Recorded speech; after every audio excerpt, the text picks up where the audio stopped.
Sejam bem-vindos a mais um episódio do Ternários Talks, e aqui a gente fala sobre inovação, tecnologia e sociedade, ou seja, sobre tudo. Hoje, o convidado é extremamente especial. Eu já estava me emocionando aqui nas conversas de bastidores, e até o nome dele tem um contexto e uma história. Ed, se apresente, por favor, e já conte a história do seu nome, explicando para o pessoal. E olha...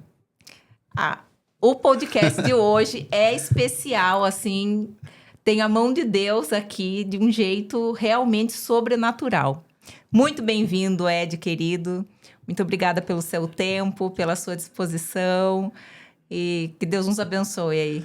Obrigado, Elá. Estou super feliz de estar aqui. Como a gente já tinha falado antes, o podcast do Ternários merece os parabéns, que é muito top. Obrigada. Eu sou suspeito de falar, porque como eu disse, eu maratonei, eu assisti todos, e quem não assistiu é muito legal, todas as entrevistas, tudo que acontece aqui é muito bacana, tá? Então, parabéns a você, Eloá, parabéns ao Luiz, ao Ali, todos vocês que fazem acontecer esse projeto, tá? Muito obrigada. Eu agradeço de coração por estar aqui, estou super feliz, acreditando que se nós cumprirmos um propósito hoje, a gente já valeu a pena essas horas que nós vamos estar aqui, esse tempo que a gente vai estar aqui. E como você disse, o pessoal me chama de Ed, e é a forma como eu me apresento, porque o meu nome é Edivando Oliveira, né? Só que todas as vezes que eu me apresento como Edivando, nunca o pessoal pega. Então é sempre assim, eu sou o Edivando, daí o pessoal me chama de Edivaldo, Edivânio, Evandro, me chama de tudo, de Eduardo, mas nunca chama de Edivando. Eduardo, porque o Eduardo chega mais próximo, né? E na verdade era para ser Evandro, né? Quando a minha mãe foi me registrar, o meu tio falou, não, coloca o nome dele de Evandro, acho que tinha um cantor na época. Só que a minha mãe é simples, quando ela foi no cartório ela escreveu errado. E aí saiu o Edivando. Edivando, ficou Edivando, aí ninguém pegou. Aí não pega, não é um nome que pega, não fica tão conhecido. Eu comecei a me apresentar como Ed. Até alguns anos atrás, eu trabalhava numa empresa aqui de Sorocaba.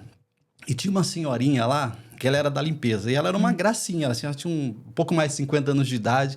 E era uma pessoa muito simpática que acabou me adotando como filho. Então, todos os dias que chegava lá, só que ela não sabia meu nome, ela não conseguia pegar. Ela chegava na empresa, ela me dizia assim, ô Edivaldo, meu menino, tudo bem? E eu não queria corrigir ela. E aí eu falava, Dona Lúcia, tudo bem, graças a Deus. E a gente ficou durante 2 anos nessa sintonia. Chegava, se cumprimentava, Dona Lúcia, tudo bem? Trouxe aqui um bolinho para a senhora. A gente ia na hora do refeitório, do almoço, trazia ali um pedaço de doce para o outro. Ela, assim, não sei porquê, mas ela acabou me adotando como filho dela. 2 anos assim. E ela me chamando de Edivaldo, uma senhorinha muito linda. Faz alguns anos que eu não vejo ela. E Edivaldo pra lá, Edivaldo pra cá, e eu nunca quis corrigir ela. Só que quando eu tava pra sair da empresa, no último ano, no último dia de empresa, eu cheguei pra lá, Dona Lúcia, eu tô saindo da empresa, e ela olhou pra mim bem triste, assim, com o olho lagrimejando, assim, e falou, Edivaldo, você tá saindo? Eu falei, tô, Dona Lúcia, só que é o seguinte, eu preciso te falar, porque senão a senhora não vai me achar nas redes sociais. O meu nome, certo, não é Edivaldo, é Edivando. Ela me olhou assustada, assim, e disse... Tudo bem, filho. O meu também não é Lúcia, é Luzia com Z. Ou seja, dura 2 anos. Um chamando o outro pelo nome errado. Ficou que saímos tudo bem. Muito bom. 2 anos. A Dona Lúcia, um beijo pra Dona Lúcia. Ela vai assistir esse programa ainda, eu acredito. Mas ela era um doce de pessoa, marcou a minha vida. Mas isso é até uma reflexão, né? Que às vezes a gente olha tanto o erro dos outros, né? E no carinho, a gente... olha só. Deixa eu passar, e era Lúcia com Z. Era Luzia o nome dela com Z, tadinha. Mas ficou Lúcia, eu chamo ela de Lúcia até hoje ainda. E ela chama você? Provavelmente ela se refere a mim como Edivaldo. Mas enfim, o nome é Edivando Oliveira, assim que se me encontra nas redes sociais, e pode chamar de Ed, que é a forma mais acessível para você lembrar. Sensacional. E sabe que as pessoas, o meu nome também, Eloá, tipo, 4 letras, E-L-O-A. Me chamam de Eloá, Luar, Eleolá, Luana. Eleolá, já tá lembrando da Copa do Mundo, né? Eleolar, você acredita? Não, Luana. O pessoal vai longe. Vai longe. Então, eu imagino a sua história, assim, que não é um nome complexo, mas as pessoas realmente confundem. Eu percebo essa dificuldade quando tem algum fornecedor que vai falar comigo e ainda não me conhece, né? Porque o pessoal quer chamar pelo nome, assim, e aí ele dá aquela travada... pensando, será que é Edivando mesmo? Não acreditando. Eu falei, querido, sei que você está com dificuldade, pode chamar de Ed, que é assim que as pessoas me conhecem, eu respondo. Me chamou de qualquer coisa que comece com ED no início, eu estou falando... Tá bom. Eu também não ligo. Vai se adaptando. E conta um pouco aí pra gente dos seus negócios, como que surgiu tudo, tem muito a ver com a sua história, que é uma história linda de vida. Sim, então, Eloá, né? Vamos usar. Vamos acertar aqui, senão a gente já começa o programa errado. O que acontece? Eu sou formado em gestão ambiental aqui pela Universidade de Sorocaba, mas eu sou filho de catadores. Essa é a minha origem. Eu venho de uma família humilde aqui da cidade de Votorantim. Moro atualmente em Sorocaba, mas venho de Votorantim. E eu nascemos numa família de 7 irmãos. Eu era ali o segundo. E meu pai e minha mãe pegavam reciclagem para poder sustentar a gente, né? Logo, a reciclagem não era o suficiente, então eu comecei a trabalhar muito cedo. Acho que com 9 anos de idade eu já era feirante. Então a gente trabalhou desde muito cedo. Não só eu, mas boa parte dos meus irmãos, desde muito cedo a gente trabalhava para tentar dar uma condição melhor para nossa família. Então, responsabilidade a gente adquiriu desde cedo, né? Todos vocês. Todos nós, todos os nossos irmãos. Que bonito isso. Pois é, e a gente vivia... tinha uma família um pouco desestruturada, né? Porque na época o meu pai, ele era catador, minha mãe vendia frutas na rua, pegava reciclagem de manhã e depois vendia banana na rua. Só que meu pai tinha um problema com o alcoolismo, né? Então, nada que entrava na mão dele ia para casa. Então, qualquer dinheiro que ele pegasse nunca chegava em casa. Pelo contrário, vou falar para vocês, se qualquer coisa você me interrompe aí. Não, algumas fique à vontade, situações fique que à vontade. aconteciam na nossa casa, era de chegar, minha mãe ficava vendendo o dia todo na rua, eu trabalhando na feira com 9 anos, e meus irmãos sozinhos em casa. E chegava lá, minha mãe chegava umas 2 da tarde para fazer almoço, com o que ela conseguiu vender na rua, e meu pai tinha vendido botijão de gás para tomar cachaça. E isso foi durante a minha infância inteira, assim. Foram, durante todos esses anos, uma vida muito miserável, muito precária e muito difícil. Então, desde cedo a gente aprendeu o princípio da responsabilidade. Principalmente eu, enquanto segundo filho, porque o mais velho acabou tendo que ir embora de casa. Ele não aguentou toda essa situação. O mais velho foi embora de casa e eu fiquei como sendo o responsável, né? Então, eu como segundo filho, acabei assumindo a responsabilidade de todos os meus irmãos. Então, trabalhava com 12 anos de idade, pagava água, luz, levava comida para casa. Eu e minha mãe que fazíamos esse corre para as coisas acontecerem. Com 9 anos. Com 9 anos. Comecei com 9 na feira e com 12 já tinha assumido toda a responsabilidade do lar dentro de casa. Mas eu também tenho irmãs que eram incríveis desde cedo. Eu tenho uma irmã que hoje ela é contadora, mas ela desde cedo também trabalhava na feira, depois virou auxiliar de dentista, sempre ajudou muito em casa. Então, é uma pessoa que supriu de todas as formas. E a dificuldade, né? Que eu nunca tive uma pessoa, um pai, para me dar um conselho, para me dar uma orientação. Até porque meu pai, ele entregou o que ele recebeu. Ele já vinha de uma família desestruturada. O pai dele já era alcoólatra, já agredia a mãe dele. Então, assim, a família dele também veio desestruturada. Ele só estava replicando sobre nós aquilo que ele tinha recebido.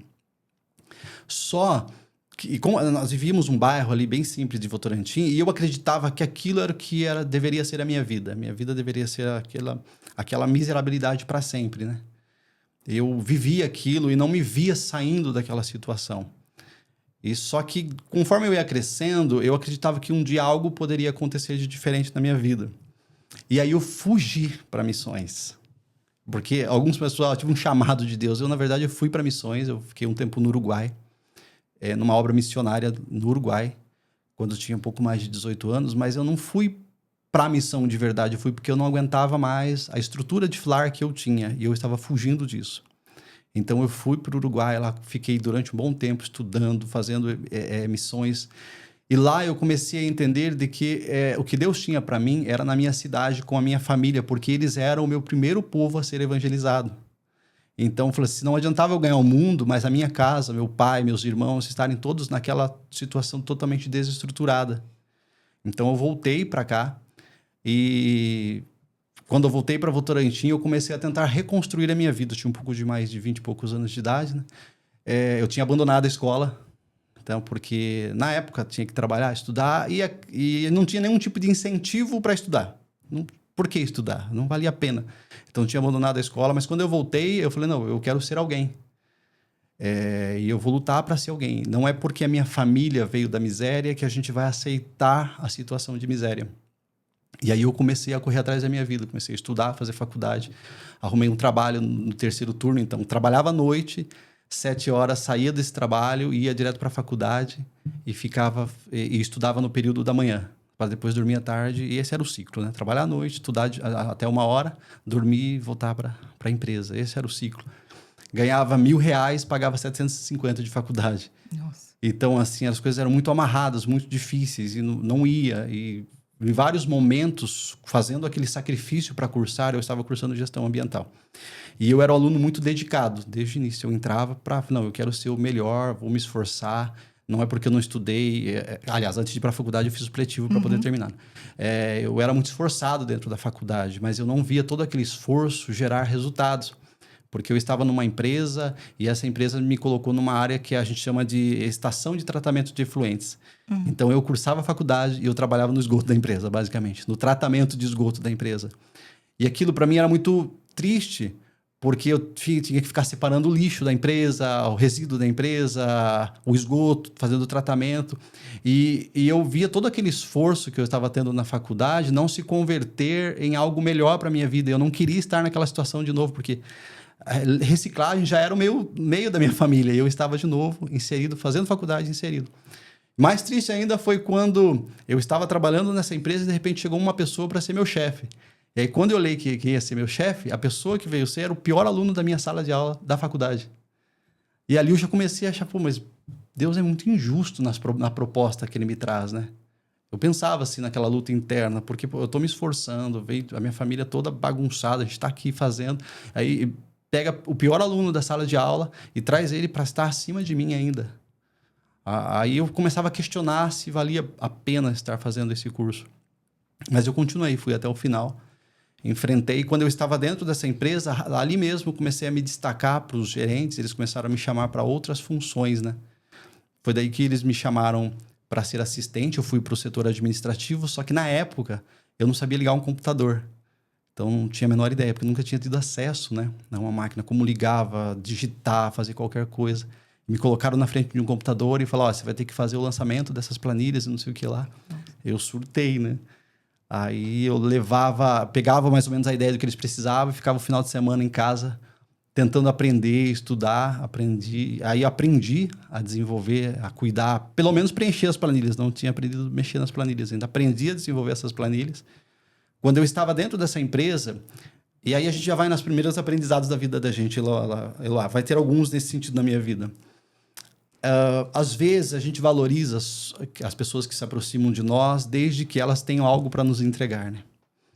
Não é o nosso caso aqui, mas muitas vezes fazemos dessa forma. Então, assim, eu vou me conectar com a Eloá porque a Eloá é empresária, é host de um podcast, ela é legal em todos os sentidos. E, às vezes, a pessoa que está lá embaixo é a que consegue nos conectar para coisas boas também. Então, o que eu fui aprendendo da minha vida? Que é importante a gente valorizar o ser humano independente do cargo que ele ocupe. Por que isso? Na época, eu estava de assistente e tinha uma coisa lá que o pessoal, sempre que via um motorista de caminhão de efluente, que é o caminhão de esgoto, o pessoal não estava nem aí, destratava os caras, não tinha o maior respeito. Eu, como já era lá de baixo também, eu brincava com eles também, sentava, dava risada com os caras. E aí um dia, esse motorista, dentro da empresa, ele falou, cara, você é inteligente, você devia arrumar aí uma função melhor para você. A minha esposa trabalha numa empresa aqui de Sorocaba, no setor de RH. E eles estão com uma vaga X. Você quer que eu leve seu currículo para ela? O motorista falou isso para mim. Falei, pô, cara, eu gostaria.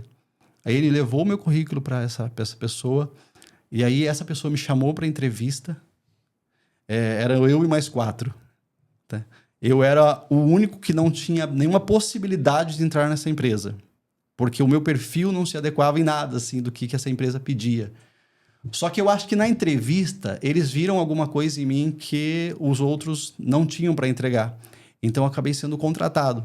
E eu fui contratado para essa empresa não só por algo divino que deve ter acontecido ali, mas porque eu só cheguei nessa entrevista porque eu consegui me conectar com uma pessoa que não era um diretor, não era um gerente, era um motorista normal, que nunca fiz nada pensando, eu vou fazer isso porque um dia esse cara vai me trazer um resultado.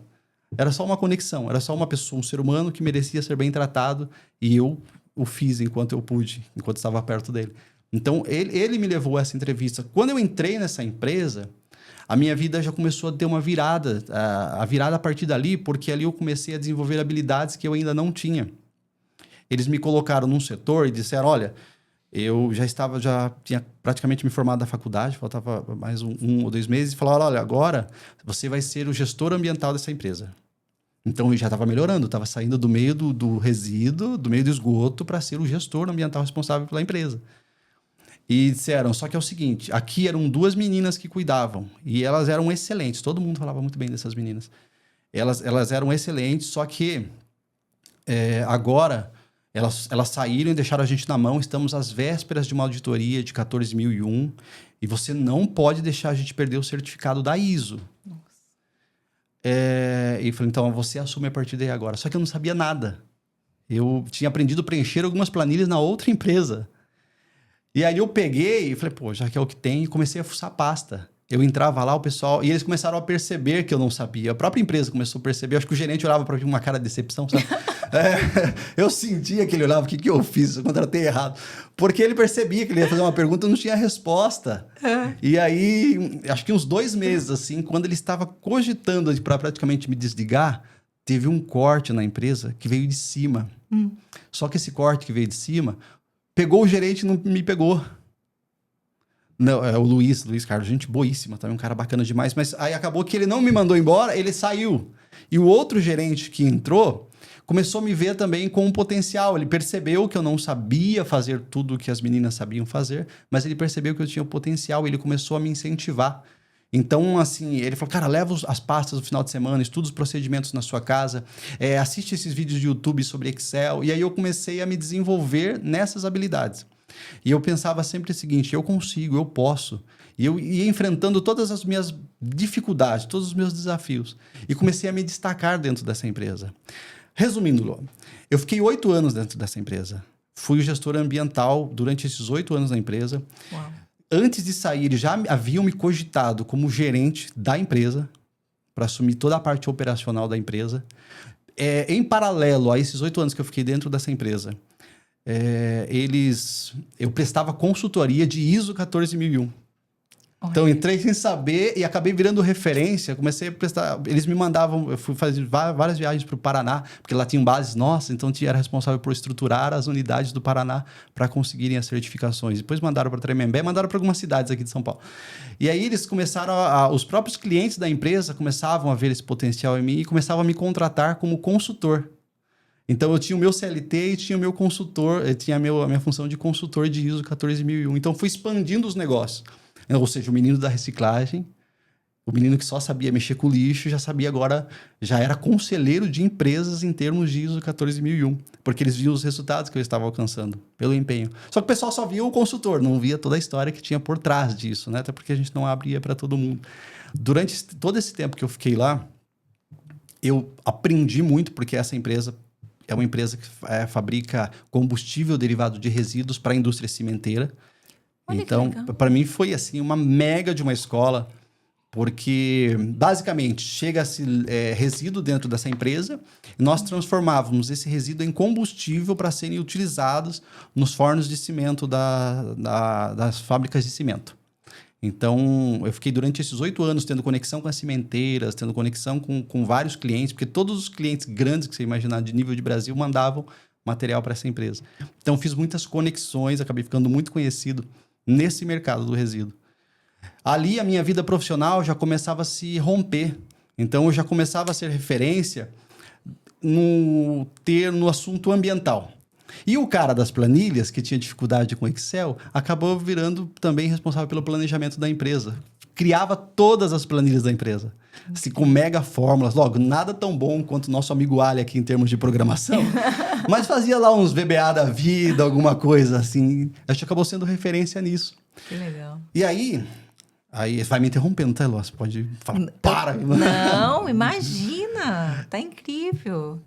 Aí que começou a surgir a empresa a partir disso, porque depois de 8 anos, eu falei, meu Deus, assim, eu tinha um bom cargo, tinha ali um salário bom, mas aquilo não me levava onde eu gostaria de chegar, em termos de alcançar a prosperidade para minha vida e romper com o histórico da nossa família, né? Então, depois de 8 anos lá, eu comecei a procurar algumas oportunidades. Falei, Senhor, onde que eu posso atuar, que eu possa crescer? E aí foi a sacada. Teve um período que a CETESB é o órgão de controle ambiental do estado de São Paulo, né? Então, a gente tem a nível federal o IBAMA, a nível estadual aqui em São Paulo a CETESB e a nível municipal as secretarias do meio ambiente. Eu tinha contato direto com a CETESB por conta de licenciamento e tudo mais. E aí a gente entra o que a nossa empresa faz, que é proteção à propriedade intelectual da marca, basicamente. A CETESB entrou em contato comigo num sábado, 6 horas da tarde. E o setor de emergências de lá. Eu nem sabia como eles tinham o meu telefone dentro da agência, porque nunca eles tinham me ligado. E falaram assim, você é o Edivando? Eu falei, sou o Edivando. Falou, você é responsável pela empresa X? Daí eu falei que sim. Ele falou, então, foi encontrado em uma área de desova aqui em São Paulo, ali perto da região de Itaquera, 54 unidades de tambores de 200 litros cada, com produtos e matérias-primas. Um destes tambores tem um logo, que é o logo da sua empresa, que era o logo da empresa que eu trabalhava. Então, assim, vocês são responsáveis a partir de agora. E aí, o pessoal entrou em surto, 54 tambores, a gente não sabia o que era que tinham jogado lá. Aí o gerente falou, não, vai para lá. Aí no domingo de madrugada eu fui para essa região de Itaquera, tava toda uma área isolada. E o que tinha lá, basicamente? Alguém descartou neste lugar um monte de tambor. Dentro desses tambores você tinha desde equipamentos eletrônicos até produtos e matérias-primas da indústria química. Nossa. Então tinha tudo isso, gerando o que eles chamam de potencial de impacto ambiental. Então, assim...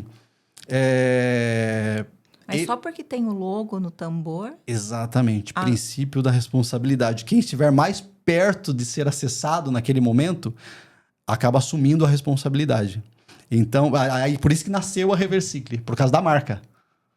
Eles nos chamaram porque eles disseram, olha, tem de todas isso aqui, e é verdade, só tinha um tambor que tinha um logo, que era o logo da nossa empresa, mas não comprovava de que estava indo para nós. Mas, tipo, na gestão ambiental, a lei funciona dessa forma? Exatamente. Principalmente quando você diz... quando o assunto é destinação de resíduos sólidos. Existem algumas leis específicas para você poder enviar um tipo de material, ou até mesmo Por exemplo, a gente trabalha hoje com a destruição de dados para os nossos clientes, né? Destruição física dos dados. Então, todas as vezes que um cliente grande nosso ele vai desativar um parque tecnológico dele, ele manda para nós. Porque se você pega o seu notebook e descarta ou joga esse notebook na natureza, esse material ele é cheio de metais pesados que vão causar um impacto ambiental. Se for comprovado que esse notebook veio aqui, do Ternários Talks, a responsabilidade da contaminação ambiental é do Ternários Talks. Nossa, meu Deus, não exato. Que era assim. É muito rígido. Inclusive, tem um documento que a gente chama dentro do órgão da gestão ambiental de certificado de movimentação de resíduos. A gente chama de CADRE. Resíduos industriais. O que é esse documento? É um documento onde eu peço para a CETESB autorização para enviar para ele o meu notebook para a Eloá. Nossa. E a CETESB vai analisar, com base no que a Eloá está licenciada para fazer, se ela pode receber esse equipamento. Nossa. Então, todas as vezes que eu vou transitar um equipamento, um resíduo de um lado para o outro... então, a gente fala, eu falo dos equipamentos porque a Reversicle trabalha mais especificamente com a linha de equipamentos eletrônicos. Mas qualquer tipo de resíduo da indústria, qualquer tipo de segmento, eles obrigatoriamente têm que seguir essa lei, né? Então, todas as vezes que vai destinar esse material, eu preciso pedir a bênção do órgão de controle ambiental através desse documento, que é o que me autoriza, durante um período, para que eu possa enviar esse material para determinado lugar. Nossa, meu Deus. Exato. E quando nós fomos... Que burocrático que é isso, assim. Eu prestei consultoria há muito tempo nesse sentido. Nossa. Eu acho que a maioria das pessoas nem imagina que funciona assim, né? Não sei dizer se é a maioria, mas em termos de indústria... Não, de indústria é outro nível, mas... assim, pessoas que não estão na indústria, Isso. eu mesma não imaginava. Mas você sabe que para a pessoa física não é tanto, é mais para o CNPJ. O impacto da destinação dos seus componentes é no Ternários, não na Eloá. Não, tudo bem, mas é algo que não imaginava. Exato. Quando você fala de CNPJ, daí você tem que seguir toda essa burocracia para que o órgão ambiental saiba exatamente. É como se fosse um imposto de renda. Sabe, o órgão ambiental ele acompanha exatamente saiu o notebook daqui, foi para a Reversicle. Da Reversicle, porque a gente desmantela esses equipamentos, né?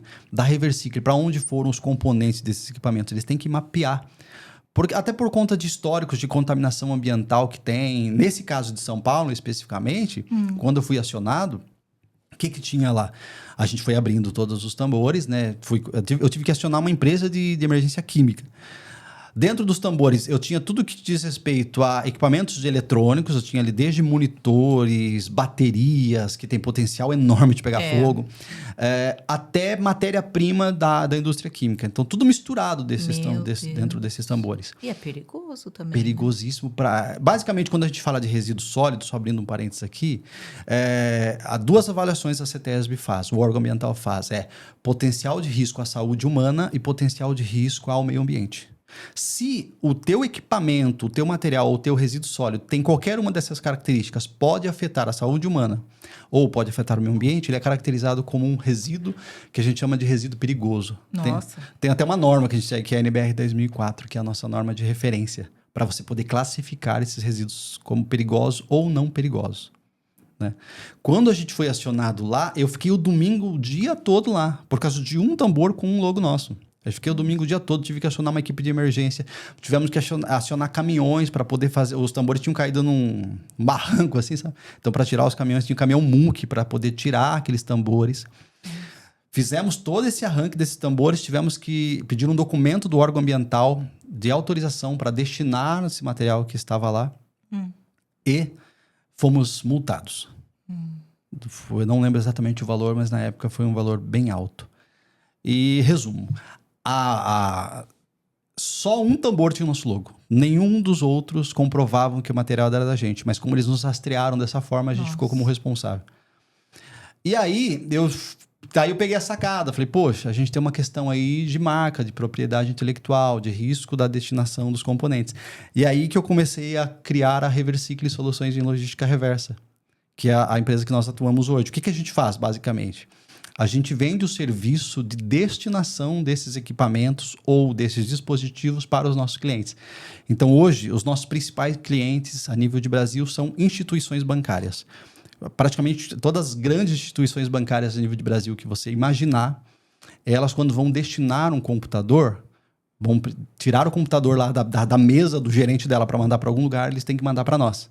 Por quê? A gente garante que a gente vai conseguir descaracterizar esses equipamentos de forma a não ter a marca do cliente mais e destruir todos os dados. Aí entra uma questão de LGPD. E destruir todos os dados. Para você ter uma ideia, um laudo, porque todos esses equipamentos que chegam ali para a Reversicle, a gente tem que fazer toda a descaracterização disso aí e fornecer o laudo para o cliente. Um laudo de descaracterização dos equipamentos gira em torno de 130 páginas. Porque cada etapa é fotografada, os pesos. Aí entra um notebook. O notebook pesa 5 quilos. Tá. Quando eu começar a desmontar esse notebook, vai gerar 5 quilos de componentes. Né? Placa, teclado, tela, bateria. No final tem que ser igual. Então, a gente está falando de um volume enorme. Ano passado mesmo, ano passado a gente fechou com uma unidade financeira 150 mil computadores. Nossa. Vindo para nós aqui. E os números, no final, tinham que bater. Então, aí eu tive essa sacada da Reversicle. Falei, pô, e se a gente vendesse um serviço de descaracterização, garantia da destruição dos dados do cliente, garantia da disposição adequada desses componentes? Já era uma lei ambiental da questão do descarte. Falei, deixa eu encaixar aqui essa questão. Daí eu comecei a criar a Reversicle para poder vender esse serviço de descaracterização de ativos que contenham qualquer propriedade intelectual. Como eu já estava na empresa tinha uma frente de eletrônico, porque você pode descartar qualquer ativo, tá? Que tenha propriedade intelectual. E hoje a gente já está indo para esse caminho também. Eu fui para os eletrônicos. Que a gente começou daí a trabalhar com a destruição, a descaracterização desses ativos para os nossos clientes. Só que Agora eu vou começar, se você me permite, falar da Reversicle, né? Não, eu quero, com certeza a gente quer saber. Porque aí que tá o negócio. Quando eu tive a sacada, falei, vou criar um negócio voltado para a destruição dos ativos. Não era tão inovador, mas eu estava tentando trazer uma proposta um pouco diferente, né? De atendimento mais personalizado para o cliente. Mas já existia o nicho. Já existia o nicho. Tá. A gente trouxe só uma proposta um pouco mais diferenciada, com uma pegada ESG, que é o que está em pauta agora, muito forte. Depois eu vou até comentar. Então, a Reversicle, ela veio muito forte em cima do ESG. A gente começou a fortalecer muito isso. E aí, na época, eu falei para o meu gerente dessa empresa aqui de Sorocaba, falou, olha, eu abri uma empresa, já tem 1 ano, que eu só deixei o CNPJ esquentando. Abri, mas não atuei. E ela ficou lá 21, 22, só o CNPJ aquecendo. Quando foi 23, eu falei, final de 22, eu falei para ele, eu precisava sair da empresa, porque eu fundei uma empresa X e estou querendo dar vazão para esse negócio. Mas eu não tinha um cliente. Não tinha um cliente. Você saiu assim? Não, mas aí que tá, eu saí assim, foi uma doideira, porque eu tinha um negócio de consultoria paralelo, já era conhecido pela consultoria. E daí, um dos clientes falou, cara, se você sair, eu garanto o material para você, porque o nosso nicho é entrada de material, é isso que mantém o nosso negócio ativo, né? Ele falou, se você sair, eu garanto o material para você. Só que para eu poder sair, eu tinha que ter toda uma estrutura, um imóvel preparado, licenciado, autorizado por prefeitura, CETESB, bombeiro, tinha que fazer todo um procedimento. Nossa. E eu comecei a fazer isso. Quando eu fiz, esse cara que falou, não, vou te mandar muito material. Entramos em fevereiro, eu aluguei um imóvel. E comecei a correr atrás das licenças. Em fevereiro, esse cliente mandou a primeira carga. 5 mil quilos de equipamentos de informática para nós. E falei, agora Deus está preparando, agora está vingando. Esse primeiro... Aí ele mandou essa primeira carga. A gente trabalhou ela em fevereiro. Quando foi final de fevereiro para início de março, ele me ligou e falou, tô saindo da empresa. Aí acabou. Porque não tinha contrato, não tinha nada. O outro que entrou falou assim, não, a gente não vai mandar nosso material. Olha o tamanho da empresa do cara. Eles falaram isso, eles não acreditavam no nosso potencial. Só que aí, quando ele falou, não vamos mais mandar material, eu tinha um contrato de 48 meses pela frente. Para arcar do imóvel. E eu não tinha essa condição financeira para mandar. E aí, Luá, eu comecei a trabalhar em cima disso. Falei, para você ter uma ideia, eu sonhava com esse cliente. Quando ele falou assim que não ia... Eu sonhava ele aparecendo um dia no sonho. Ele falou assim, Ed, foi tudo engano, a gente vai voltar amanhã, a partir de amanhã vamos retomar. Porque logo na largada eu já estava me sentindo fracassado. E é legal esse bate-papo, porque talvez isso atinja empresários que logo na largada já sofreram assim também. Então, quando eu fui largar, já larguei errado. Eu já não tenho um cliente. E aí eu comecei a, durante todo esse período, ir atrás de cliente. Fazer prospecção direta, contato, palestras, network, tudo o que você imaginar. Inclusive usando o meu network, porque eu era muito conhecido no mercado. Acredite se quiser, foram praticamente 11 meses. Nenhum cliente entrou na empresa. Meu Deus. Aí eu entrava no galpão que eu tinha alugado e eu vi um espaço vazio, oco. Nada assim. E o caixa da empresa comendo assim. Os primeiros 3 meses de empresa, a gente faturava R$5.000, por conta dos primeiros materiais que entraram.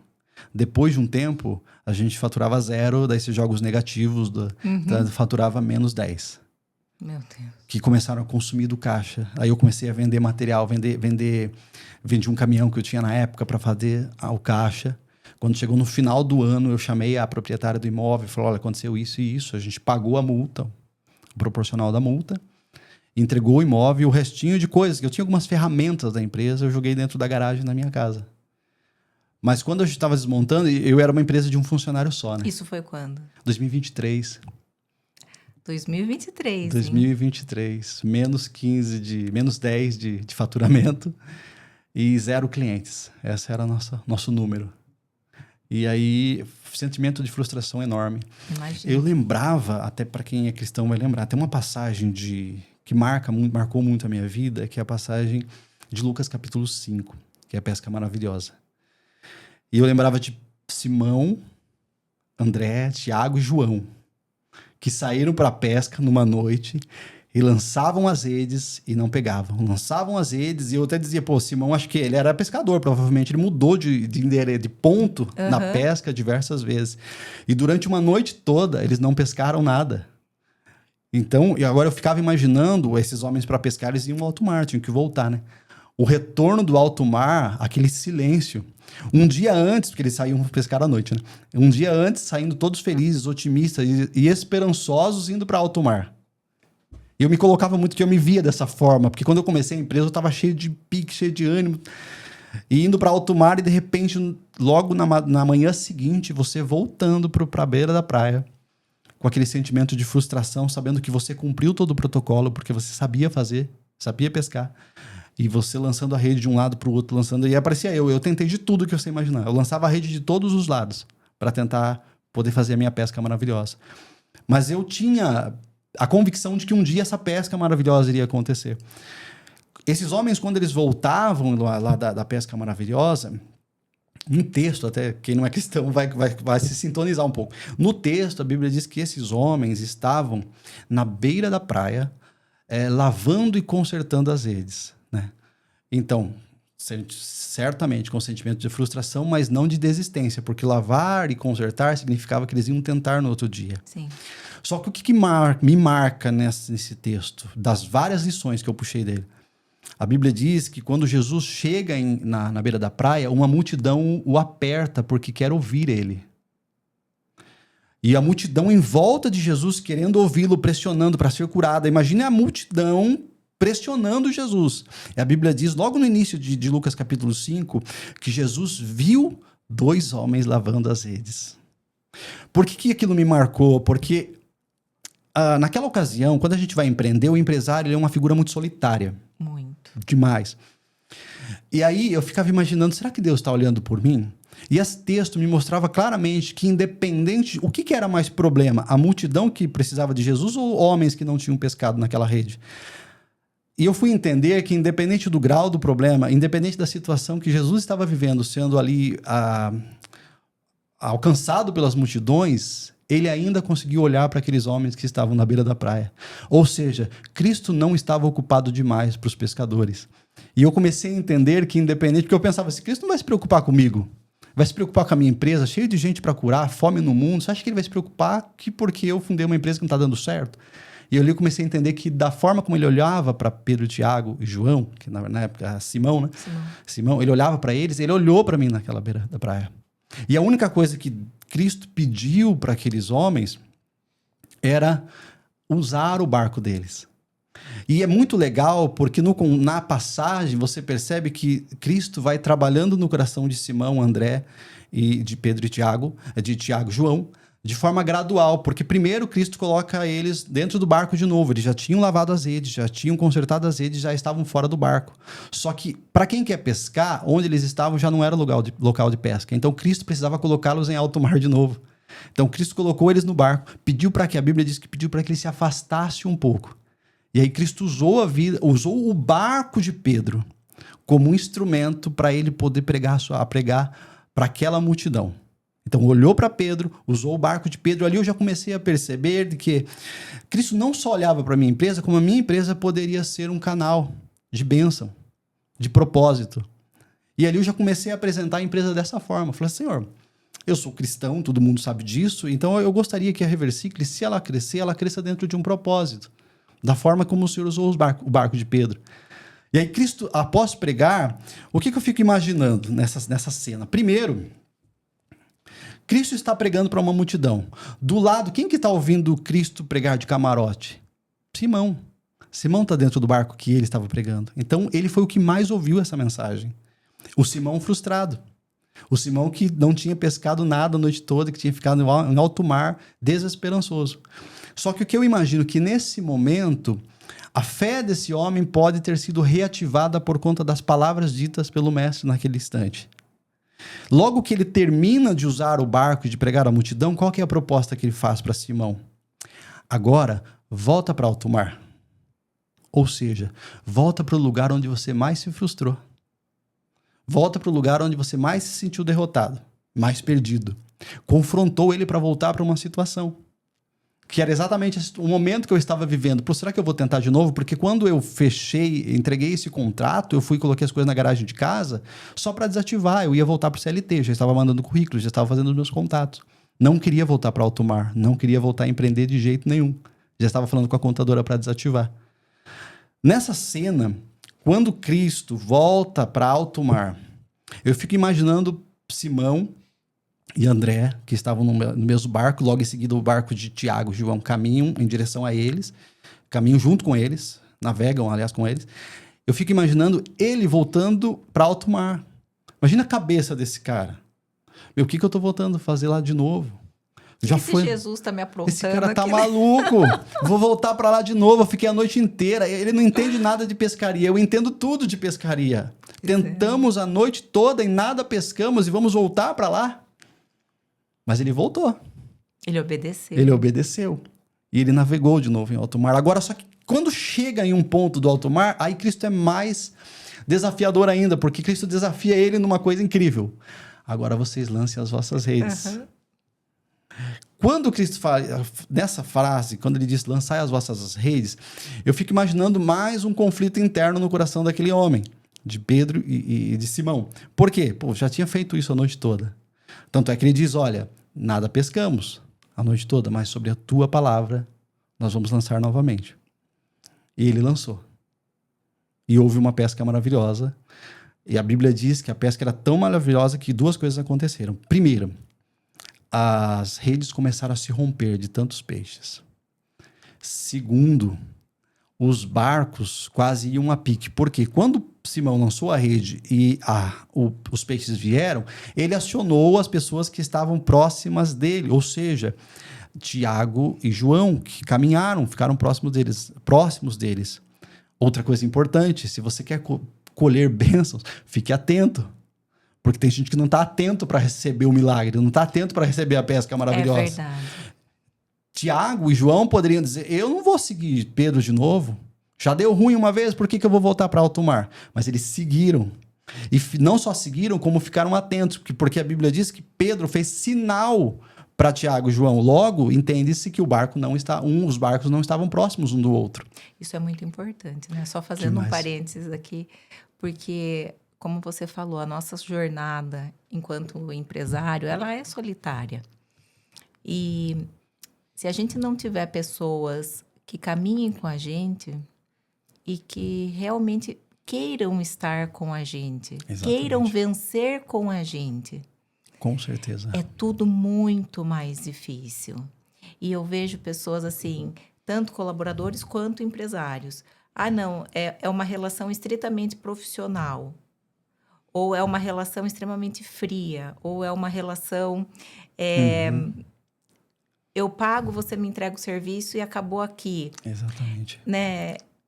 Parece que não quando tem sintonia, né? Parece que quando as coisas andam assim, não é legal. Mas quando você coloca Jesus no barco e dá essa liga, correto. Não, a gente está no mesmo barco, vamos vencer, porque eu vencendo, você também vence. Exatamente. Não é? Que é basicamente... Ficando atento à vitória do outro. Porque é o Isso. seguinte, no cenário que a gente vive, Tiago e João poderiam dizer, tomara que ele não pesque. Se eu não pesco, que ele também não pesque. Ele vai ganhar sozinho? Ele vai ganhar sozinho. Só que, na verdade, o barco de Pedro cheio, o barco de Simão Pedro cheio, representava o barco de Tiago e João também cheios. Exatamente. E é muito legal nessa história de Lucas 5, pra gente fechar ela, senão eu vou ficar nela. Ela tem muito ensinamento legal. Essa muito história. Ensinamento legal. Por quê? A Bíblia em si é incrível. Nossa, é demais. O empreendedor que lê Bíblia, é demais. E é muito ensinamento legal porque é o seguinte, quando eles chegaram lá em alto mar, eles não tinham pescado uma noite toda. Aí eles lançaram a rede. Primeiro problema, a rede estava rasgando. Segundo problema, o barco estava indo a pique. O que eu comecei a aprender na minha vida? Que eu sempre vou ter desafios. Em alguns momentos vai ser o desafio da escassez, em outro momento vai ser o desafio de uma carteira abarrotada de cliente. Então, qual desafio eu quero ter? Não importa se você prosperou ou se você não prosperou, a gente tem problema. O cara tá lá com uma empresa de bilhões, tem problemas também. Só que os problemas são diferentes. A gente falou isso no almoço com a Lê. Sério? Olha, que bacana. Faz todo sentido, né? Porque... Não importa, os desafios sempre vêm. E é bacana porque a gente vive desses desafios. Então, em uma noite, eles tinham um desafio de uma rede vazia. de uma frustração. No outro dia, a mesma rede estava quase se rompendo de tanto peixe. O barco, a empresa estava quase quebrando de tanto cliente, de tanto peixe. Então, o problema só mudou de um dia para o outro. A diferença é que com Jesus no barco, o problema é a abundância. É um problema bom. É um problema bom. Se o pessoal fala, você está trabalhando muito, eu falo, graças a Deus. Glória a Deus. Eu amo trabalhar, porque é bênção. Eu sou a pessoa, para mim, segunda-feira é o dia que eu sou mais produtivo. Eu também. Pois é, acho que a gente que é empreendedor. A gente também. entra segunda cheio de plano, desenhando coisas, a gente se sente. As melhores reuniões saem da segunda, né? Pode Tanto que a gente faz reunião de ligamento aqui na segunda. Porque flui, dá bem, né? Dá boa. Na sexta-feira a gente começa a acabar o combustível, mas na segunda a gente volta milhão de novo.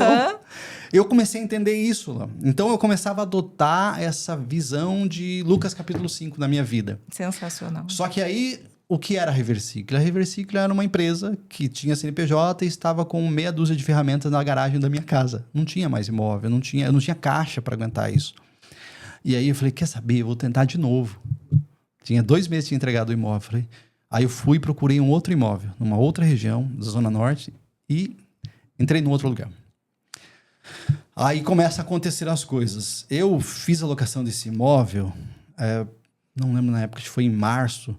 Aí ficou março, abril, maio, e eu tinha uma planilha que eu tinha criado, que ela era uma planilha termômetro para mim. O que ela fazia? Ela pegava todo o meu caixa, meu custo fixo, e ela fazia um cruzamento. Você tem tantos meses de vida, sabe? E ela fazia isso. E ela estava quase zerando, porque eu estava consumindo todo o meu caixa para pagar custo, porque janeiro, fevereiro...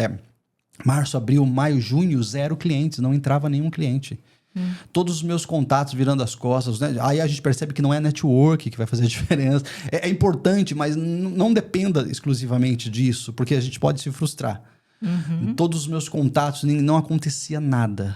E o improvável era que acontecesse algo ali mesmo, no status que eu estava. Porque eu era uma empresa de uma pessoa só. Eu estava lá, janeiro, março, abril, maio, junho, sozinho na empresa. Minha esposa ia sempre lá na parte da tarde para a gente conversar alguma coisa, mas eu ficava o tempo todo sozinho lá, pensando, orando, falando, Deus, me dá uma estratégia de conseguir negócios, o que a gente faz? E daí, num dia desses, o que aconteceu? Uma pessoa me ligou, por isso que volta de novo na importância de não importa quem. Se você pode ajudar, ajude. Uma pessoa me ligou e disse assim, olha, quem me passou seu contato foi o fulano. Não falou não falou cargo, só falou o nome. Falou, eu sou fulano, sou ciclano e eu estou tendo dificuldades para fazer um procedimento ambiental dentro do site da CETESB. Você me ajuda? Eu falei, sim. Falei, vamos fazer o seguinte, eu estou na rua agora, eu vou pegar a moto, vou parar aqui em frente à Caixa Econômica Federal Caixa Econômica Federal da Avenida Ipanema. Parei a moto em frente à Caixa Econômica Federal, a gente fez uma videochamada. Nunca tinha visto o cara. E aí eu ensinei o passo a passo, eu fiquei meia hora com ele no telefone, ensinando passo a passo para ela, faz isso, entra aqui nessa tela, preenche assim, assim, assado, ele concluiu. Aí no final ele perguntou, qual que é o valor? Eu falei, putz, cara, nem tem valor, isso tá certo. Isso aqui a gente faz no dia a dia. E ele agradeceu, falou, Deus abençoe várias vezes, e esse cara acabou aí a conexão comigo. Só que eu não sabia que esse cara, ele era dono de uma mega transportadora aqui em Sorocaba. E aí, quando chegou em agosto, meu pai tinha ficado muito doente. Então, ele ficou internado bastante tempo, no mês de agosto. E no dia 19 de agosto, meu pai faleceu. O pessoal me ligou às 8h30 da noite. Olha como é doido o negócio. Eu fui visitar o meu pai. Porque os médicos falaram, vem porque seu pai, assim, vocês vão... nem precisa nem vir na hora de visita. Só vem a hora que vocês quiserem, porque logo ele vai embora. Então, eu fui visitar meu pai, entrei 7h45 no hospital. Entrei lá, meu pai estava todo entubado. E foi esse mesmo pai que a gente falou do começo, né? E aí... E ele aceitou Jesus? Ele tinha aceitado já, mas antes de ser entubado. Porque quando meu pai ele teve um problema muito grave nos pulmões, então era como se ele estivesse se afogando no seco. Então, assim, a morte dele foi bem sofrida, porque ele não conseguia respirar mais nem com a ajuda de oxigênio mais. Meu Deus. Então, foram vários dias e nisso eu vi a família que eu tenho, porque se tem uma coisa que todos os filhos fizeram pro meu pai estiveram perto dele, independente de tudo. Cuidaram, assim. Porque, na verdade, nós somos responsáveis pelos nossos familiares, né? Sim. E cuidamos até o último momento. Tanto é que a gente decidia, ó, quem que vai levar o pai no médico hoje? Tipo, ia ter que fazer uma coisa financeira, todo o pessoal se ajudava muito rápido. Eu entrei 7h45 no hospital. Meu pai estava entubado. E aí, eu peguei, estendi a mão e falei, pai, eu te perdoo. Eu peço que te libero, né? Para o que Deus tem para sua vida, que você saia desse sofrimento. 7h45, quando eu saí da sala, desci. Quando eu estava lá embaixo, o pessoal me ligou, avisando que ele tinha acabado de falecer. Meu Deus. Foi praticamente instantâneo ali. Acho que ele só precisava daquela oração de liberação mesmo. E a gente queria que ele tivesse paz, porque ver um parente seu sofrendo desse jeito é terrível. Você terrível. quer se colocar no lugar dele. É horrível. Eu já passei por isso. Poxa, foi demais para todos nós, assim, minhas irmãs que iam lá cuidar dele. É horrível. E aí a gente fez isso lá ele faleceu no domingo, dia 19, no dia 18. Como é nossa família de longe, a gente deixou o dia 19 inteiro, que seria a segunda-feira inteiro, do cortejo dele, né, do funeral dele, para que os familiares viessem ver ali em Piedade. Então a gente colocou lá, ele ficou segunda-feira inteiro lá. Quando foi na terça-feira de manhã, nós saímos para enterrar ele, fazer o velório dele. Fizemos isso, quando terminou, acho que era meio-dia mais ou menos, eu estava voltando para casa. E assim que eu entrei em casa, minha esposa lembra disso até hoje, eu entrei em casa, o meu celular tocou. Eu estava com o olho assim, tinha chorado 3 dias seguidos, sem parar. E tava moído, assim, e tava até sem camisa quando o cara ligou. E esse cara, ele me ligou com chamada de vídeo e eu não percebi de tão fora do ar que eu estava. E eu abri o celular, assim, eu com a cara daquele jeito lá, assim, inchado, chorando que estava, sem camisa. Ele falou assim, o que aconteceu? Esse mesmo cara que tinha me pedido ajuda do documento. Daí eu falei, acabei de enterrar meu pai, contei a história pra ele. Daí ele, poxa, cara, Deus pêsames, tudo. E ele falou, eu estou constrangido de te falar o que eu vou falar agora, mas é uma oportunidade que eu não posso deixar você perder. Ele falou assim, olha, eu consegui uma carreta para você de material, só que tem que ser hoje. Tá na porta da sua empresa lá, o motorista tá lá, só que assim, é um teste que eles estão fazendo com você e com uma outra multinacional. A minha empresa era eu e eu. Né? E Deus. E Deus. A multinacional era uma empresa de quase 1.000 funcionários. Então eles estavam testando a gente naquele momento, para aquelas 2 carretas, era uma carreta para cada uma. Só que você tem que descarregar hoje, você tem que ir lá receber essa carreta. Lavei o rosto e agradeci a Deus. Eu sabia que eu tinha cumprido o meu papel como filho. Então não tinha do que... Eu falei, Senhor, se o meu peso, se o meu luto vai ser dentro da empresa, que seja. Fui para a empresa sozinho receber essa primeira carreta. Não tinha um equipamento para descarregar. Logo, a primeira carreta foram 16 mil quilos de material. E para descarregar no braço. Não tinha ninguém para me ajudar. E aí, à noite, isso era 4 horas da tarde, aí a gente começou a descarregar, consegui um contato de um menino que foi lá me ajudar, a gente descarregou essa carreta, encheu a minha empresa, encheu. E ele falou assim, o seguinte, agora, esse cliente é um cliente muito grande. Ele falou, esse cliente é muito grande, ele vai testar você e a outra empresa, a outra multinacional. E vocês dois vão destruir essa mesma equivalente de materiais e vão fornecer o laudo para ele. E ele vai avaliar qual dos dois, assim, vai ser aprovado. Só que, assim, a empresa tinha toda uma estrutura. Eu não tinha estrutura, nunca tinha recebido aquilo, nunca tinha recebido naquela proporção, que era descaracterizar todos aqueles equipamentos, destruir os dados de todos aqueles equipamentos, montar laudo. Não tinha nenhum padrão de laudo ainda para aquela empresa. E aí eu comecei a correr atrás, assim, no mesmo dia. Tipo assim, meu pai faleceu na terça, eu recebi a carga na terça tarde. Na quarta-feira eu estava desesperado, correndo atrás de gente para me ajudar, pegando freelancers e pessoas para estar lá, porque não dava nem para andar na empresa direito, tanto material. Aí a gente começou a trabalhar nesse material, destruir esse material, fazer todos os registros fotográficos. Quando eu peguei todo o arsenal de fotos, eu fui para minha sala e falei, agora eu vou começar a montar o laudo para os caras, né? E isso foi à noite. Porque eu entendia que o trabalho era muito cognitivo, eu precisava pensar demais. Uhum. Então, qualquer coisa fora do horário, um WhatsApp tocando, porque quando a gente é comercial, você responde todos os WhatsApp, né? Então, eu estava lá... E eu tenho esse perfil até hoje, né? Meu WhatsApp ele é de trabalho e eu não gosto de deixar o cliente esperando. Então, o cliente... Tanto é que, abrindo mais um parênteses, hoje os nossos clientes... Eu não tenho setor comercial. Por quê? O meu comercial são os meus próprios clientes. eles vão trazendo cliente para mim automaticamente. E quando a gente estava lá, eu fui à noite, falei para minha esposa, eu vou trabalhar no 3º turno porque eu preciso montar esse laudo. Uma noite chuvosa, chovendo, e eu no Excel montando um laudo, como que eu vou fazer a estrutura do que os caras querem, nem imaginava o que eles queriam. E enquanto eu digitava no computador, eu ficava ali pedindo a Deus, falei, Senhor, me mostra. Qual que é o caminho certo? Qual que é a direção certa? Como que o senhor quer essa fórmula da planilha? O que ela tem que puxar aqui? E até nas fórmulas, né? O Alec da programação vai pirar, ele vai orar quando ele estiver fazendo código-fonte aí, né? Até nas fórmulas da planilha de Excel eu pedi a direção.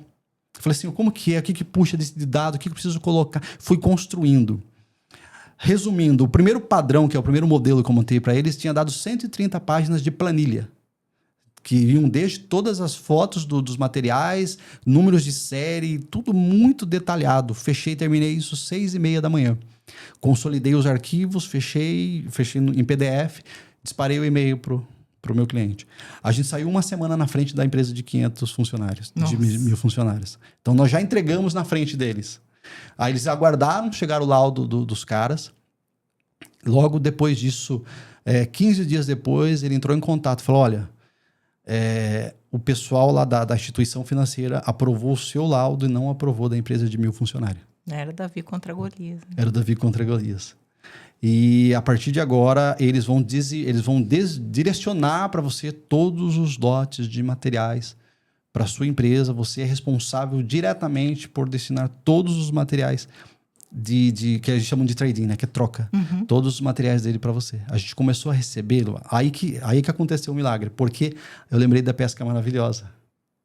O barco ficou vazio até junho, julho. Vazio. Nada. Mas quando eu tive a oportunidade de lançar a rede de novo, eu falei, eu vou lançar. Não tem problema. Eu lancei. E aí o barco começou a pesar de novo, ficou tão cheio, na mesma situação deles. O problema mudou, porque agora o problema era que tinha tanta coisa na minha empresa que eu não dava conta. Que eu tinha que dormir na empresa porque eu não tinha onde colocar, não tinha como fechar o portão da empresa. Então eu tinha que dormir para o pessoal não roubar. Então começou a encher, os desafios mudaram, começou a encher aí eu tive que começar a trazer funcionários. E aí aconteceu um milagre. Por quê? A gente saiu de uma empresa, de um filho de catador que faturava menos 10 mil por mês para uma empresa de 7 milhões no último período. Então, só pode ser milagre. Só pode ser a mão de Deus. Só pode ser milagre. Eu falo para minha esposa, dá uma olhada nesses números, porque a gente acompanha os números financeiros. Uma empresa que faturava menos 10, bater 7 milhões no último período, é Deus no negócio. É Deus, mas Deus foi te capacitando ao longo de tanto tempo, né? E chegou a hora que não é a hora que as pessoas falam, agora é a minha vitória. Uhum. Não, é a hora do reconhecimento. Porque a hora do sucesso foi lá na hora que seu pai, né, quando você era criança. Esse é o sucesso. Exatamente. Que você não desistiu naquele momento, né, que você tinha 9 anos. O sucesso foi quando você foi buscar Deus, ainda que como fuga, mas isso é sucesso. Você não foi buscar outras coisas que você poderia. Exatamente. Né? Você, assim, então, o sucesso você foi construindo para chegar no momento do reconhecimento. Exato. Então, Deus sempre esteve contigo, né? Com certeza. E você sabe que o aprendizado que eu tive de tudo isso é que Deus sempre me pegou em movimento. Porque muitas pessoas acham assim, vou colocar na mão de Deus e agora vou assistir série. Vou deitar na rede. Esse é o equívoco, por isso que muita gente não prospera. Então Deus sempre me pegou, igual o Simão. Não estava pescando nada, mas estava lançando rede. Igual aquela frase, né? O sucesso sempre o encontro trabalhando. Exatamente. E daí coincidiu que sempre que as coisas aconteceram, eram dessa forma. Só que daí começou... Quando deu esse boom, que eu peguei esse primeiro cliente... Aí, de repente, começou a brotar outros. Então, eu fiquei 2 anos sem ter um cliente e, do nada, começaram a vir um atrás do outro, de forma que eu também não dava conta nem de emitir proposta para os meus clientes. Que benção. Porque cada um era um perfil de material, mudava muito. Então, o negócio alavancou de uma maneira que eu estava lá na empresa vendo tudo aquilo cheio lá dentro de mim, ali sempre em espírito de oração, agradecendo, porque ali eu percebi que não foi o meu network, não foi minha formação, ali foi Deus só reconhecendo um trabalho e preparando um caminho para que a gente trilhasse. E essa mesma empresa que faturou 7 milhões no último período, eu tinha oferecido para um amigo meu para comprar por 50 mil parcelado. Nossa. Porque assim, eu não queria mais trabalhar com isso. Falar assim, eu não vou conseguir, não vai, talvez ele tenha mais sucesso do que eu. Ofereci para ele comprar parcelado. Ele falou, não, cara, não quero comprar agora, nem tenho 50 mil, não comprou. Eu ofereci isso para ele em julho, quando foi agosto, aconteceu o mover. Então ali eu vi as coisas acontecendo, as coisas como fluíram. E até hoje, tudo que a gente vai fazer dentro da empresa, nas tomadas de decisões, com os nossos clientes, porque a gente preza muito por todos eles. A gente tem um respeito muito grande no sentido de que quando um cliente me procura, independente se o trabalho dele é um trabalho de milhões ou um trabalho de milhares, a gente escuta ele. A gente tenta entender o que ele está precisando para fornecer uma solução que vá, de fato, de encontro do que eles estão precisando. Então, a gente começou nessa linha de descaracterização de ativos de eletrônicos. Esses clientes hoje, então, quando desativam um parque industrial dessas empresas, um parque tecnológico, eles mandam para nós tudo o que for de eletrônica. Toda a parte de informática deles, eles mandam para nós, para a gente poder tirar todas as marcas, logos, qualquer informação, e principalmente a destruição de dispositivos de armazenamento de dados. Que essa é a maior preocupação deles. Então, a gente destrói tudo.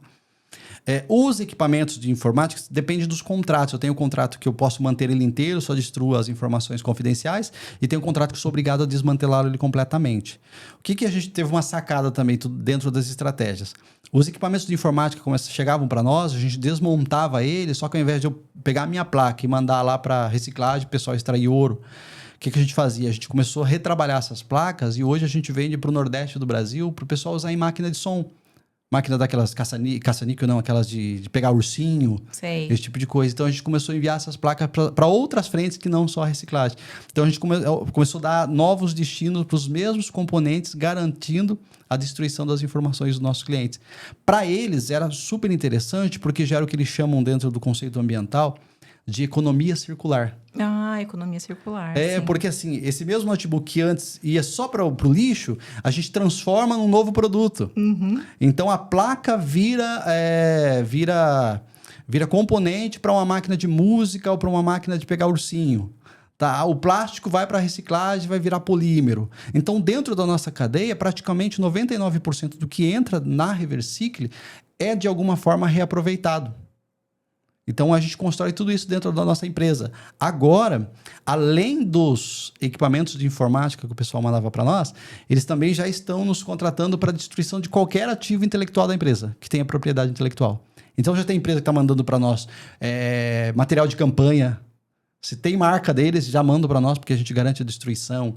Uniformes de funcionários. Então, o pessoal vai trocar o uniforme, já manda tudo para nós, porque eles sabem que vai chegar para nós, a gente vai garantir a descaracterização integral desses dispositivos ou desses materiais e vai fornecer todos os laudos ambientais que previnem ele de uma autuação, de uma fiscalização ambiental. Meu Deus. Que história, hein? A história é longa. Que história linda, longa. Obrigado. E linda, com certeza. E ainda tem muito mais para a gente conversar aqui. Ale, já vamos marcar mais um episódio aqui com ele, que a gente precisa agora fazer mais um episódio para focar na Reversicle. Exato, a gente contou toda a história, né? Não só da Reversicle, mas tem aí o novo projeto que a gente está trazendo para Sorocaba. Não vou entrar nos detalhes ainda, mas é um projeto que a gente está investindo 5 milhões em 1.500 metros quadrados de área, totalmente tecnológico. Vocês vão adorar, vocês que são do Tech. Com certeza. Mas em algum momento, só para a gente finalizar esse episódio, em algum momento, quando você estava lá se sentindo fracassado, se sentindo sozinho, você imaginou que você ia viver esse novo de Deus dessa forma? Não. Nunca eu imaginava que eu ia... Eu tinha um objetivo, queria chegar, comecei a transformar a minha mente e eu percebi que a transformação da mente me levou a lugares que eu talvez não tivesse chegado se eu não tivesse mudado a minha cabeça, tá? Porque quando você vem de uma família muito pobre, às vezes a gente tem a cabeça de que eu nasci para isso e essa é a minha vida, aceite isso. E a minha mente foi sendo transformada aos poucos. Mas nunca eu poderia imaginar. Não mesmo, assim. O que aconteceu, chegou um nível que a gente ter 4 carretas de material na porta da minha empresa. Meu Deus. E eu olhava aquilo e falei, não é possível. 2 anos sem conseguir um cliente e de repente Deus abre a porta, a janela do céu e cai tudo assim de uma vez só. Então, até hoje, é por isso que a gente conta a história da Reversicle, glorificando quem precisa ser glorificado. Com certeza. Se eu falar que sou eu, não, eu só estava no lugar certo, cumprindo um propósito, mas quem fez não foi a gente, né? Não foi só as nossas competências, foi Deus querendo abençoar mesmo. E da mesma forma que ele fez isso comigo, ele pode fazer isso com qualquer outro empresário que está fazendo qualquer outro tipo de serviço, está vendendo tecnologia, está vendendo um produto, está fazendo Mercado Livre, não importa. A pesca maravilhosa é para todos. É. Então, a gente acredita nisso. Nossa, com certeza. E, assim, olhando para a sua história de trás para frente agora, do hoje lá pro Ed de 9 aninhos, o que você sente? Eu sinto orgulho. Muito orgulho mesmo, assim. Satisfação de dever cumprido, de chegar onde que a gente não imaginava que poderia chegar. Então, eu olho para isso hoje. Lógico, Deus, em sua infinita misericórdia, nunca me permitiu deixar o ego subir. A gente continua... não, isso a gente vê, imagina. Mas que acho que esse é um dos principais princípios. Eu acho que Deus nem permite que a pessoa que não está preparada chegue em alguns níveis para que ela não se perca, né? Mas eu sinto muita satisfação, muita alegria de saber que eu rompi um ciclo. E quando eu rompi, a minha família veio logo em seguida. Porque daí eles também começaram a romper. Então, hoje, a gente dá todo um suporte para nossa mãe, né, que está viva. Então, a gente tem todo um cuidado. Todos os irmãos, graças a Deus, estão crescendo, prosperando. Essa obra aqui que a gente está investindo aqui na Zona Norte é da construtora do meu irmão. Olha que ele faz tudo, ele gerencia toda a obra para mim. Eu não compro um tijolo na obra. Ele só me manda os fechamentos, eu não tenho uma dor de cabeça e está acontecendo. Então, ali eu percebi que quando eu rompi, a minha família começou a romper também. E as pessoas que estavam próximas de mim, assim como na história de Lucas, capítulo 5, começaram a romper. Porque quem começou do início comigo, a gente começa a falar, o cara tá comigo desde o início, comecei a honrar. E o negócio tava tão bacana, que a gente fala isso não com presunção, mas chegou um momento que tinha um funcionário nosso lá, que ele tinha um carro, assim, que ele batia a porta do motorista, abria a porta do passageiro, sabe? Era um carro bem velhinho que ele tinha, bem velhinho, assim. E um dia eu falei pra mim, tá errado esse funcionário nosso, cara. O cara é esforçado, vamos ajudar ele. Sem brincadeira nenhuma, a gente pegou, comprou um carro pra ele, e chegou um dia pra ele e falou, esse carro é teu, cara. Que bênção. Né? Então, ele acabou desfrutando das mesmas bênçãos que a gente. Não só ele, mas outros funcionários que estavam lá com a gente acabavam colhendo dessas bênçãos. Então, à medida que o barco enchia para nós, estava muito cheio no nosso, a gente jogava para o barco deles sem problema nenhum, porque eles estavam com a gente. E a gente até vai aprendendo que, às vezes, a gente... quero entrar só numa mega empresa, numa big empresa. Pelo contrário, às vezes, se você começa numa empresa pequena e cresce com ela, a sua chance de crescer e prosperar é muito maior do que você entrar numa empresa totalmente consolidada. Também não tem aquela politicagem, né? Que a gente sabe que... Não adianta ser hipócrita. Existem empresas grandes, sim, né? Que já está enraizado. Então, realmente, para crescer, eu concordo muito contigo. A melhor opção é uma empresa pequena. Só que você tem que roer o osso também. Exato. É isso que a gente fala ao pessoal. E aí tem que ver o quanto que você está disposto a roer o osso para depois desfrutar da carne, né?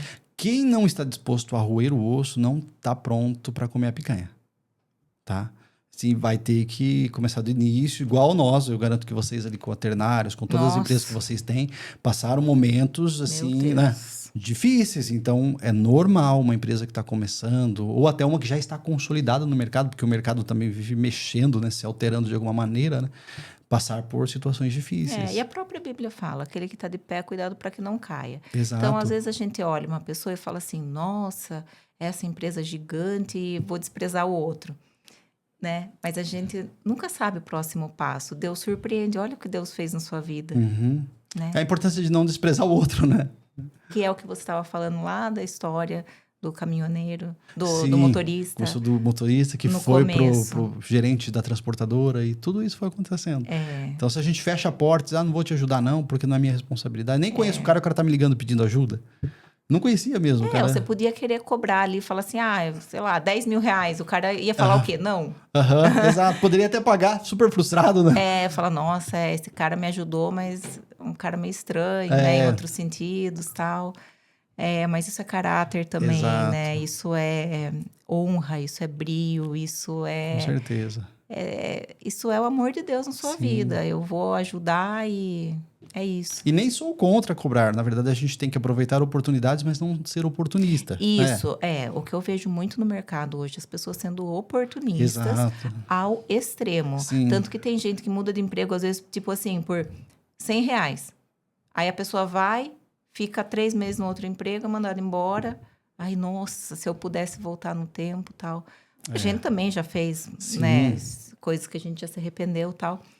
Mas a gente não tinha tanta informação igual a gente tem hoje. Exatamente. Né? Essa troca que a gente está tendo aqui de conversa de história de vida, tal. Antigamente, não tinha esse acesso, as pessoas não se abriam assim. Sim.